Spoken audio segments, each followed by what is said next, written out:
red flags flying in the air, people singing in the streets, the unveiling of a history museum, social media nonstop. On July 1st, the Chinese Communist Party kicked off its 100-year anniversary by celebrating China's economic success and ambitions to create a new world order. The festivities, of course, are carefully choreographed. For decades, the Communist Party has crushed any counter-narratives to promote a whitewashed version of China's history. Those who deviate from the party's official narrative suffer retribution. And in recent days, records of that punishment have been expunged as well. I'm Gustavo Arellano. You're listening to The Times, daily news from the LA Times. Today's July 2nd, 2021. A date is set for the recall election of California Governor Gavin Newsom, September 14th. More U.S. Supreme Court decisions. One limits voting rights, another allows big political donors to keep their anonymity. And the Los Angeles Police Department accidentally detonates thousands of illegal fireworks at once. Now, more than ever, boom.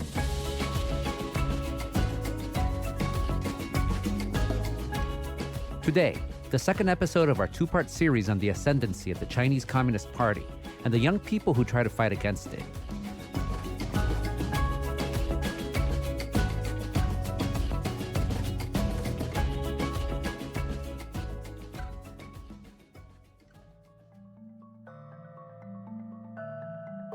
In the 100 years of the Chinese Communist Party's existence, China has seen decades of civil war, famine, and in recent years, a surge as a global power. But critics say that the country's economic success has come at the expense of human rights and freedom of speech. Now, a newly revised volume of Communist Party history aims to airbrush its past for a younger generation who has come of age in a tightly controlled social environment. My colleague Alice Su is the Times Beijing bureau chief and covers the ebbs and flow of China. Welcome to the Times, Alice. Hi. So, Alice, in the past year, the Chinese Communist Party has been gearing up for its centennial celebrations, which kicked off yesterday. What have the streets in Beijing looked like? There's been this huge buildup over the last few months. The 100th anniversary is a really big deal. There have been a lot of big official events. Like yesterday, we had this huge fireworks display and thousands of people in the Bird's Nest Stadium, which they built for the Beijing Olympics. You know, on the street corners, we have photo exhibits, we have screens that are playing patriotic videos with inspirational music.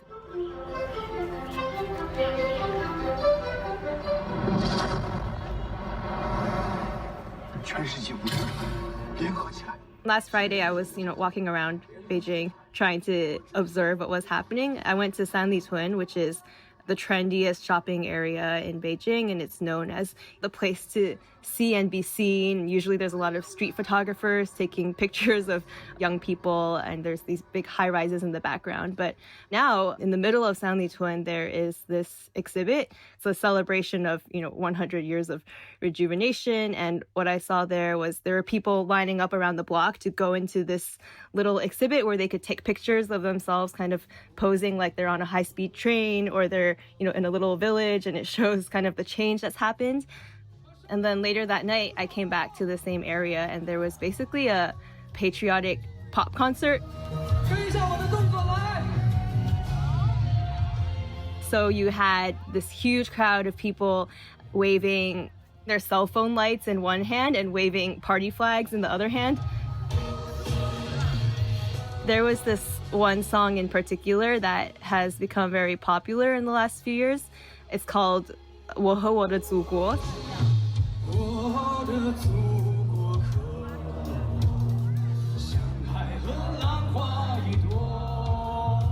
Me and my motherland, and basically the lyrics say something like, me and my motherland, we cannot be separated even for a moment. Like, no matter where I go, I'm singing praise to the motherland, and the motherland is like the sea, and I am a wave.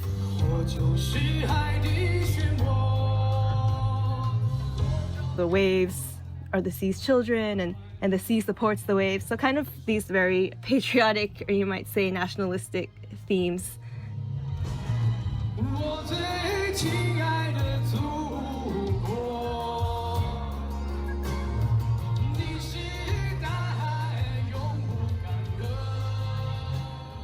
everybody was singing along, taking videos. 谢谢大家，谢谢。谢谢刘老师，谢谢您，唱得真好啊！正如刘老师歌中所唱的。Aside from the things that you see on the streets, organizations nationwide have been told to study and to celebrate party history. So what that means is that every kind of organization, from schools to lawyers associations, have been having red songs, singing competitions, patriotic poetry recitations, study groups where they watch documentaries about the Communist Party. All cinemas nationwide have been ordered to screen 2 patriotic films every week. So basically, there's been a really big buildup to this week and to this day, July 1st. Earlier this year, the Chinese Communist Party also released a new official edition of its history for the public. What does it say? So the history that's been released, 1/5 of the new book is devoted to post-2012 China, this kind of new era under Xi Jinping. And that's similar to what I was talking about earlier. You know, it's very celebratory and triumphant, and it's about a strong and proud China that has influence in the world. And then major traumatic parts of China's past are glossed over in a very quick way. There is the Great Famine that happened during the Great Leap Forward. There's no mention of people starving to death. And of course, there's Tiananmen Square, which looms really large in foreign understandings of Chinese history, but here it's not taught. The most tragic event happened in the Chinese capital, Beijing. Thousands of people, most of them innocent civilians, were killed by fully armed soldiers when they forced their way into the city. I was hearing gunshots all over Tiananmen Square, and I saw people bleeding, being carried away, and I saw tanks, troops running in, and we were overwhelmed. Ambulances went to on the street, Eternal Peace Avenue, and in the hospital. I was in all these places and seeing the deaths, the blood shed, and the people dying next to me.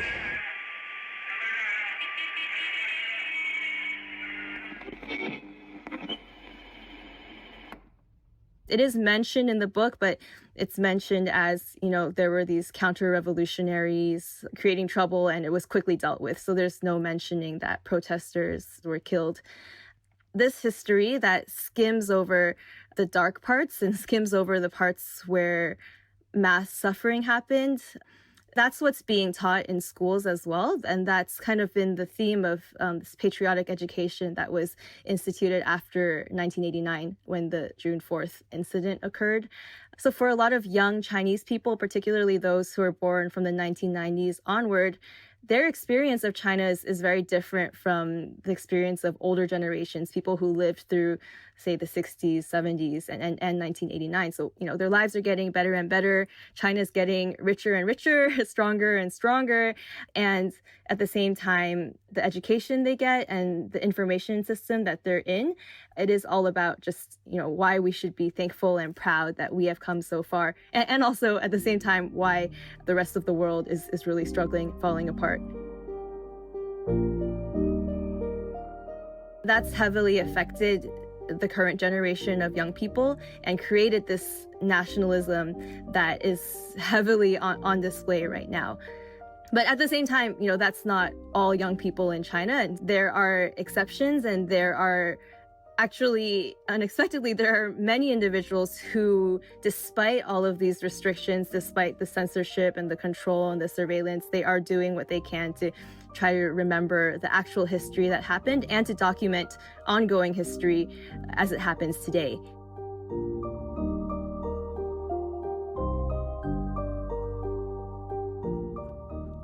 We'll be back right after this break.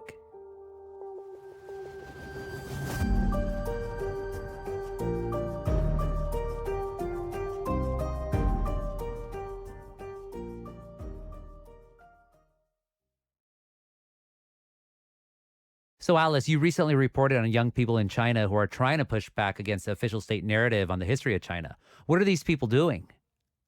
So, in my reporting, I came across multiple cases of young people who were both trying to commemorate history that was erased and that were trying to document history as it was being erased in real time, kind of racing against the clock, archiving stories online before the censors erased them.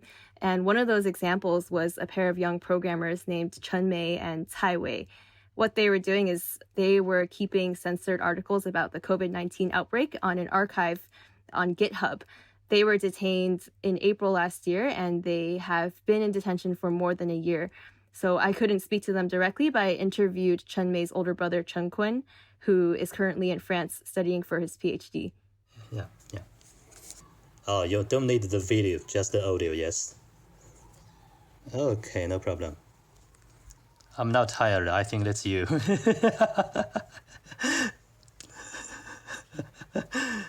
So Chen Kun is a few years older than Chen Mei. He was born in the 80s, and he came of age at a time when people in China could still access Google, Twitter, YouTube, all these platforms that are completely blocked today. I was one of the pioneers to use Twitter in China in 2007. I mean, 14 years ago. So Chen Kun says that internet access and, reading information that was not allowed in China, it really changed his understanding of the country that he's living in, of what it means to be Chinese. And not only did it change his understanding, but it enabled him to find other people who were thinking the same way as him.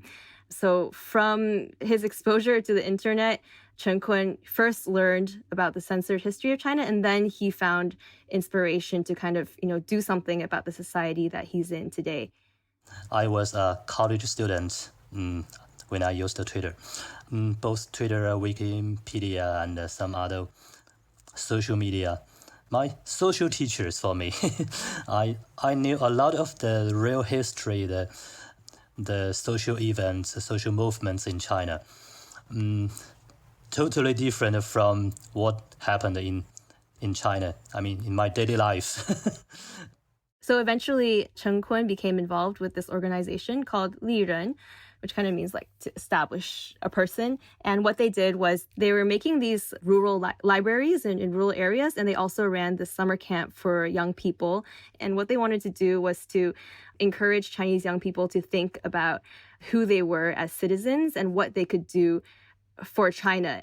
That's where Chen Mei met his friend Cai Wei. That's where both of them kind of became inspired to, do something for civil society. That's where their values are formed, and that's where they got the idea eventually to make this GitHub archive. So things really started to change in China after 2012 when Xi Jinping came into power. Civil society in particular became a target of crackdown. It was seen as something that comes from the West and as part of this set of dangerous values that could potentially destabilize China. So a lot of NGOs were being targeted and shut down, and their leaders were being arrested. Chen Kun, who was the head of Li Ren in 2014, spent a few months in detention. They guarded me every day. 24 hours. Even when I went to the toilet. And of course, the cameras were around my my room. Some of my colleagues, they were totally very strong, and they were sent to hospital for several days.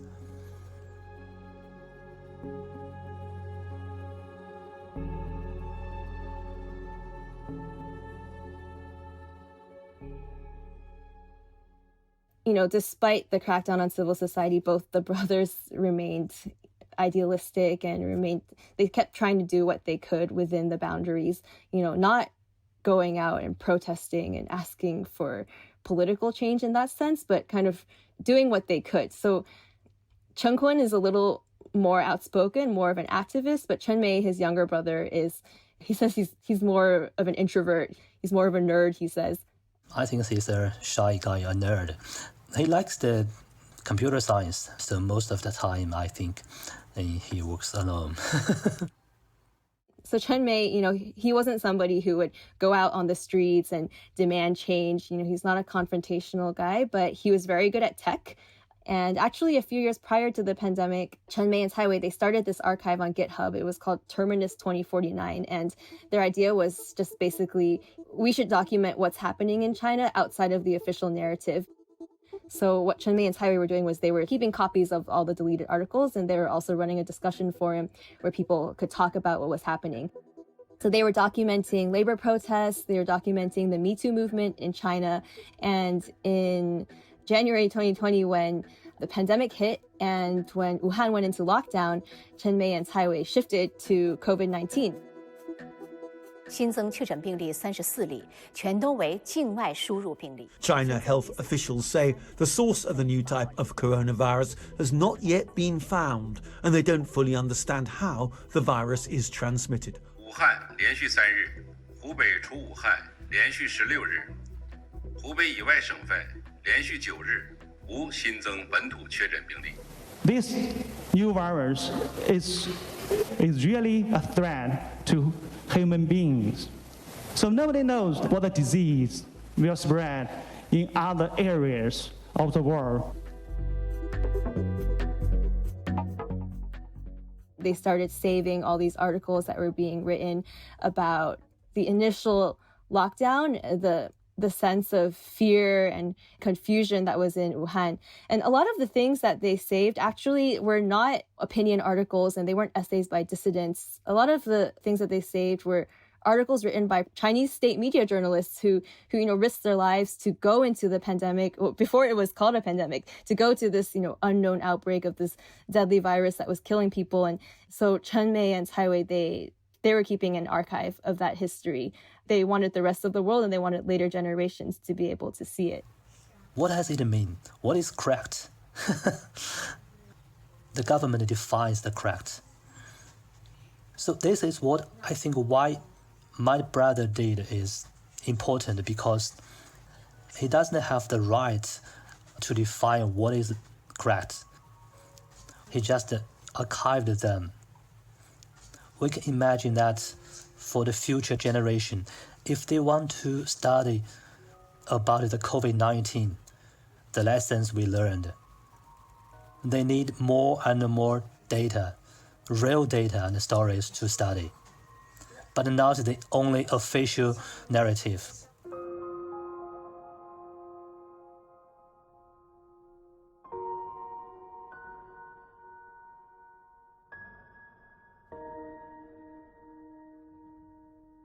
So Chen Mei and Cai Wei were documenting these articles, but then the government ends up detaining them, right? Yeah, so they were detained in April 2020, and they were held for more than a year before they went to trial. During that time, their family was not allowed to see them or contact them. And Chen Mei's brother tried to hire a lawyer for him, but they were told that no, Chen Mei and Cai Wei are using the government-appointed lawyers, and those lawyers tend to push the defendants towards confessing, admitting to the crime, and going along with what the authorities want. Is it just the government policing and monitoring what people say?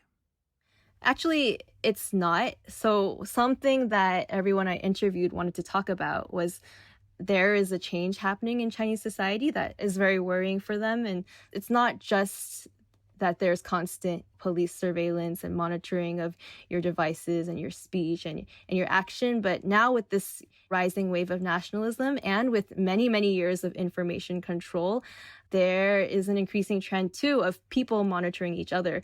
Earlier this year, China's Cyberspace Administration, they put out requests for reports of historical nihilism, which is kind of party speak for any discussion of history that is critical of the authorities. And they said, if you see anyone, your neighbor, your mom, your friend, a random stranger online engaging in historical nihilism, call this number, go on this website, report what they're doing.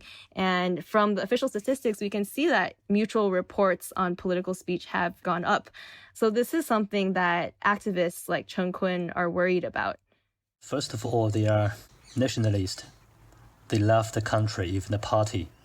They are proud of the traditional culture of China. But I think the most important is that they were brainwashed by the government. I know some of them, they don't know the real history. They just know the official narrative. it's harder to communicate with them because we don't share the same knowledge, same information about the history, about the society, about the social problems. Even we live in the same society, same country. In China, it's kind of like there are two groups of people living in the same country, but they're experiencing two different countries. You have the majority group, especially the young, who never experienced the turmoil of famine or the Cultural Revolution, and they just experience a rising China, and everything is getting better and better. And every day they're told by officials and by their schools that anybody who is questioning the benevolent leadership of the party, they're potentially funded by foreign forces and they're out to destabilize the country and they're anti-China and so on. And then there's another group, kind of a much smaller group of people who are kind of, focused on the dark parts of China's history and also about the ongoing crackdowns that are happening all the time. And they're experiencing a China that is getting, darker and darker and, moving towards stronger forms of authoritarianism. But sometimes it's like these two types of people are living side by side in the same country and not at all experiencing the same thing. And the problem is that now, with the strict controls on information, those two groups are less and less able to communicate. I mean, this is what really saddens people like Chen Kun, who had been working for years to try to just awaken their fellow citizens, not to an uprising, but just to be empowered and to be engaged. And now that's becoming impossible. You can buy Tesla, you can buy everything, but you cannot buy even a newspaper. The Chinese people, they don't know how to discuss the public affair. They don't know how to organize, for example, the local community to defend our own rights. This is what makes me sad. Even sadder than my brother's arrest.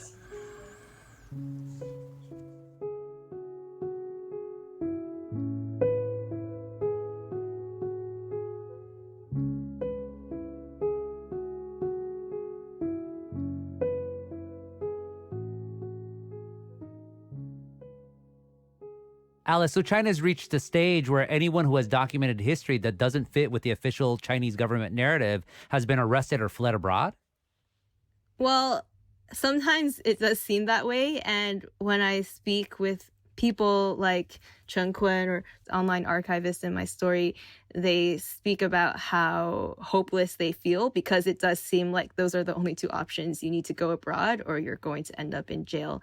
But when I'm on the ground reporting, I'm often surprised by the fact that you never really know completely what is there below the surface in China. And sometimes, in the most unexpected places, you'll find someone who actually holds thoughts that go against the government narrative, and they just never had anyone to talk to about it. So even, going back to this scene that we described earlier, last Friday when I was in that shopping area in Sanlitun, I was listening to the patriotic songs and watching the patriotic video, and I thought, I'm going to go interview a patriotic volunteer and, get some quotes about how proud they are of the 100 years of history. I saw this, group of kind of elderly men. They were all wearing red hats and red armbands, which marks them as neighborhood volunteers for the event. And I went to talk to one of them. There was this one old man kind of wearing his red hat and red armband, standing in front of the video screen that was playing videos of rocket blast off and, great China in the future. His name was Yang Qiyun, and he was 72 years old. And when I asked him, what do you think about this 100-year celebration? He surprised me because he actually paused. And he knew that I was foreign media, and he said, 100 years, it is something remarkable, but I can't help but think there are some things that we still need to reflect more on. 你说中国反思的够不够呢？这个我不下结论。There are mistakes that we've made, and we haven't thought enough about them. 咱们实话实是这样，毛泽东也犯了错误，当时骂咱们，是不是这道理？咱们实话实。Like many people of his generation, he knows a lot of Mao Zedong quotes, and it was quite interesting. He actually quoted this line from Mao to me, which was 谦虚使人进步，骄傲使人落后, which means humility makes one progress and advance, and arrogance makes one fall behind. 只有反思，你才能进步，这是我个人理解啊，不一定对。Just so you understand, like that's a very dangerous thing to say in China, and it's especially dangerous to be saying that at the site of patriotic celebration with police around and with everyone coming on the most sensitive week of the year when everyone is meant to be united and proud.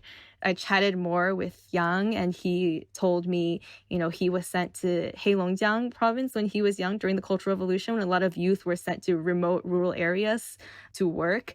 And he was telling me how it's not just that the common people suffered a lot during those years, but it's also that he saw how top leadership within the party, was engaged in these kind of brutal political struggles. He saw leaders being purged, and they kind of broke his ideals and his illusions about this glorious, pure party that's leading us.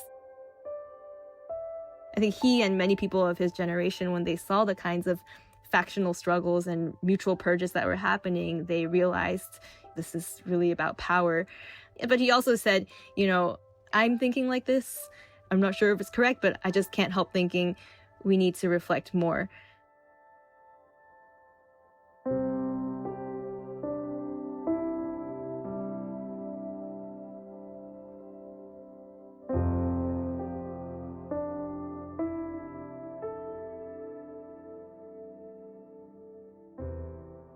What struck me about this story is how what the Chinese Communist Party is doing with its nation's history, it's exactly what we do here. We've been whitewashing our own history since the days of the Mayflower. Yet the U.S. is always quick to judge communist China and others while we do the same and stay silent.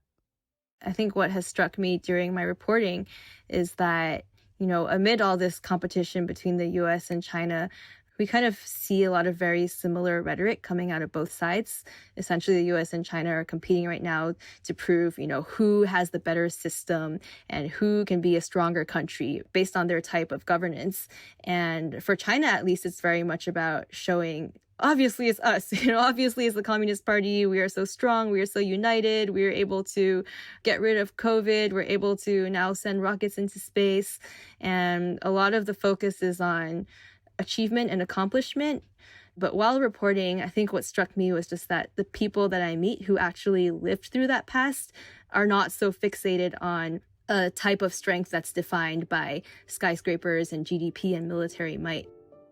What matters is not necessarily this outward hubristic version of strength, but what matters is having the strength to look honestly at your own history and to look honestly at your own past, to be able to admit and acknowledge the things that have happened and to learn from them.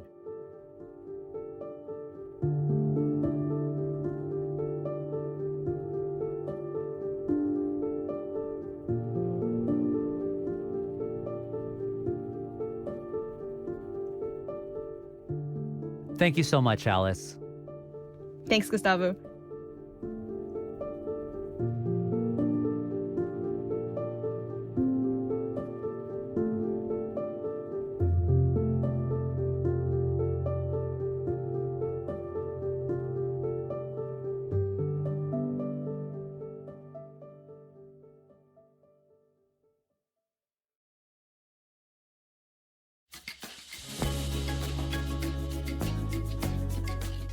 And that's it for this episode of The Times, daily news from the LA Times. Next week, we take a look into how the planned closure of a state prison in California might ruin a small town.